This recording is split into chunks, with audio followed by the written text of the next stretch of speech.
네, 안녕하세요. 기독교 행정연구소 양희태 목사입니다. 이번에는 종합소득세 세 번째 강의를 하도록 하겠습니다. 종합소득세 세 번째 강의입니다. 종합소득세는 이제 매년 5월 달에 이제 한 번 신고하는 겁니다. 원천징수를 하지 않으신 분 또는 연말정산을 하지 않은 분 중에서 종합소득세 신고를 하시고, 원천징수를 했다 할지라도 또 추가적으로 또 뭐 들어오는 수입이 있던가, 외부에 강사로 가가지고 강의를 했던가, 아니면 뭐 부흥회 가셨던가, 뭐 그외 기타 등등 해가지고 있는 분들은 종합소득세에서 이제 확정 신고를 5월 달에 하셔야 된다라는 겁니다. 자, 87페이지를 보시기 바랍니다. 87페이지. 신고서 제출 방법. 그러면은, 신고서를 어떻게 제출하느냐? 뭐, 이제 직접 가가지고 써서 서면으로 해서 세무서 가서 하시면 됩니다. 그래서 목사님이 사시는 곳입니다. 교회가 있는 곳이 아니라 목사님 사시는 곳에 세무서로 가서 신고하시면 됩니다. 직접 가서 하실 분은요. 그래서 저는 뭐 의정부 삽니다만, 교회가 서울에 있다고 한다면, 교회는 서울인데 사는 곳은 의정부라고 한다면, 교회가 있는 그곳의 세무서에 신고하는 것이 아니라 요 의정부에 있는 의정부 세무서에 가서 직접 신고하러 왔습니다. 그러면 표를 줘요. 그럼 본인이 다 계산해서 가지고 1년 동안 받은 거 다 계산해서 하셔야 되는데, 또 그런 게 또 번거롭잖아요. 그리고 아마 다 해보셨기 때문에 또 뭐 대충 하는 거는 어떻게 하는 게 아시는 경우가 많이 있을 거라 생각합니다. 그래서 홈택스에서 신고하시면 됩니다. 홈택스. 그래서 다음에서 홈택스라고 한글로 치시면 홈택스가 나와요. 그래서 거기서 신고하시면 됩니다. 국세청 사이트가 아니라 홈택스입니다. 홈택스에서 신고하시면 돼요. 자, 그러면은 87페이지 보면 신고서 제출 방법이 나와 있습니다. 종교인은 종합소득세 신고를 작성하여 첨부 서류와 함께 세무서장의 방문 및 우편 등으로 제출하거나 인터넷 홈택스 홈페이지에 접속하여 신고할 수 있다라고 되어 있습니다. 예. 요거에 있어서 요것을 보셔서, 요거 잘 나왔으니까 요거 한번 보시고 참고하시면서 신고하는 방법을 보시면 되겠습니다. 87페이지 종합소득세 홈택스 신고 방법 되어 있습니다. 동그라미 1번 홈택스 로그인 후 신고 납부 선택 이렇게 되어 있습니다.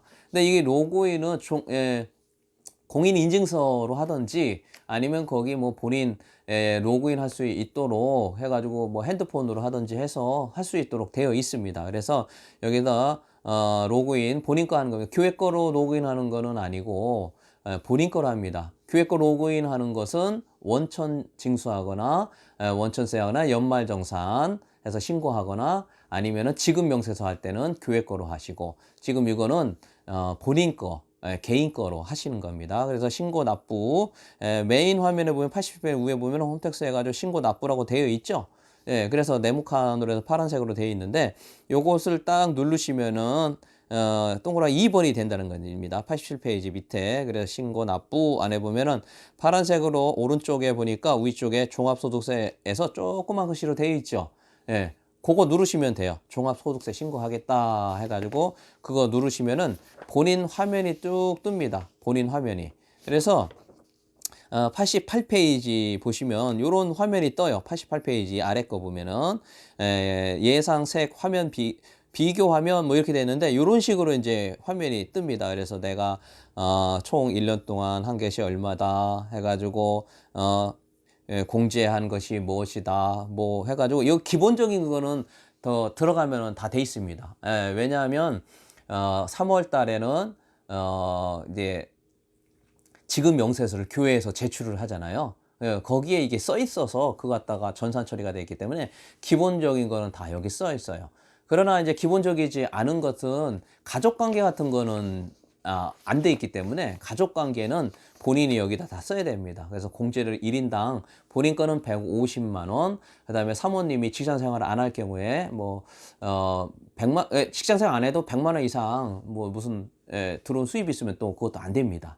예, 그게. 그래서, 사모님 하면 2명인 거죠. 그리고 자녀가 20세, 만 20세 미만인 아이가 있으면 또 셋이 되는 거, 있으면 뭐, 네, 다섯 이렇게 돼서, 그거를 적게 돼 있어요. 그래서 주민번호하고 이렇게 적게 돼 있으니까, 거기다 적으면은, 그러면 이제 자동으로 이제 딱 얼마 딱 이게 써져요. 그래서 그거를 쓰시면 되고, 또 한 가지는 뭐냐면, 기부금을 쓰게 돼 있습니다. 기부금.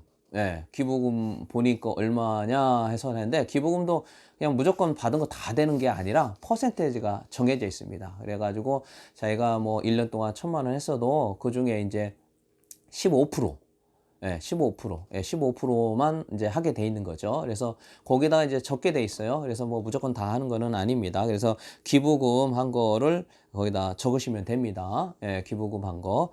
아니면 기부금 안 해도 표준세액 공제 해가지고 7만 원이 이제 어차피 깎여져요. 기부금 한 거가 낫냐? 아니면 기본세액 공제한 게 낫냐? 해서 7만 원이 낫냐? 뭐 해가지고, 기부금 뭐 낸 게 얼마 안 되면 기본세 공제에서 빠지는 게 더 이득이 됩니다. 예, 그래서 그 둘 중에 하나가 빠지게 됩니다. 그래서 요 내용을 한번 보시면 되고요. 그다음에 88페이지 위에 보면은 거기 한번 봐보세요. 점입니다. 8번에 바로 밑에 점. 기타 소득과 근로소득 중 납세자가 선택하여 신고할 수 있는 종교인 소득의 특성을 고려하여 예상 세액 비교 기능을 제공했다 돼 있죠. 그래서 홈택스에서 화면 중간에 세금 종류별 서비스 모의 계산에서 근로, 종교인 소득, 세액 비교 이렇게 돼 있습니다. 그래서 내가 근로를 한 게 낫냐, 종교인 소득으로 한 게 낫냐, 그래서 세액을 비교할 수 있게끔 제가 그걸 이렇게 딱 넣어서 보면은 그게 이제 나온다는 거죠. 그래서 종교인 소득 이번에는 했는데 다음에는 근로소득으로 하고 싶다 하면은 요번까지 하시고 다음에는 근로소득으로 바꿀 수가 있어요. 반대로 근로소득 하다가 아유 나 근로 안 되겠다 종교소득으로 바꿔야지 하면은 종교소득으로 바꿀 수가 있습니다. 그래서 요 내용을 한번 보시면 되겠습니다. 89페이지를 한번 봐보세요. 89페이지 보면 9번입니다. 종합소득 납부 및 환급 돼 있습니다. 납부를 그러면은 뭐 납부 금액이 얼마 나왔다. 10,000원, 20,000원, 뭐 100,000원, 200,000원 뭐 나왔다. 뭐 하면은 이제 어떻게 납부하냐 그 얘기죠. 납부는 종교인은 납부할 종합소득세액을 자진 납부 계산서 영수증서에 기재하여 5월 1일부터 6월 1일 중 은행 또는 우체국에 납부해야 하며 인터넷 등을 통한 전자 납부도 가능하다 이렇게 되어 있습니다.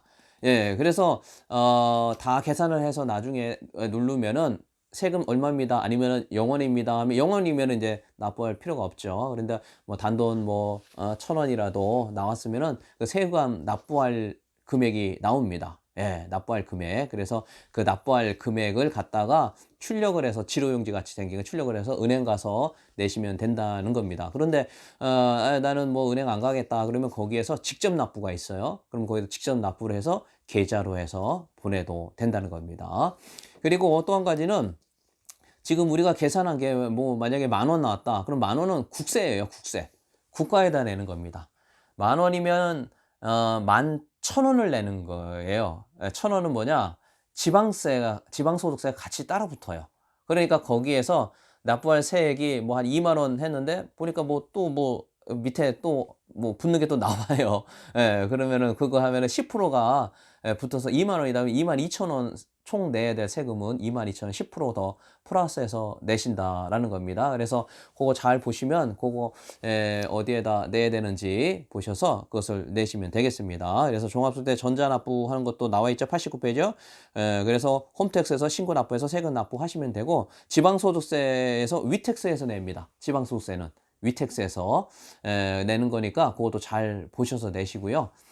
그리고 환급하는 경우가 생길 수가 있겠죠. 아마 뭐 환급하는 경우 그렇게 많지 않을 수 있겠지만 그래도 환급하는 경우가 생기는 경우에는 여기 나온 것처럼 89페이지 위에 보세요. 종합소득세 신고로 환급세액이 발생한 경우에 관할 세무서장은 국세 환급금 중 체납된 신고액 등이 있는 경우 그거를 다 빼버리고 종료일부터 30일 이내에 신고인이 신고세를 표기한 은행이나 우체국에 예금 계좌로 송금을 해야 된다. 뭐 이렇게 쭉 나와 있습니다. 그래서 계좌를 거기다 쓰게 돼 있어요. 그래서 환급하게 되면은 신고하게 되면 어떻게 하라라는 게 나옵니다. 그래서 거기에다가 이렇게 신고해서 내시면 되겠습니다.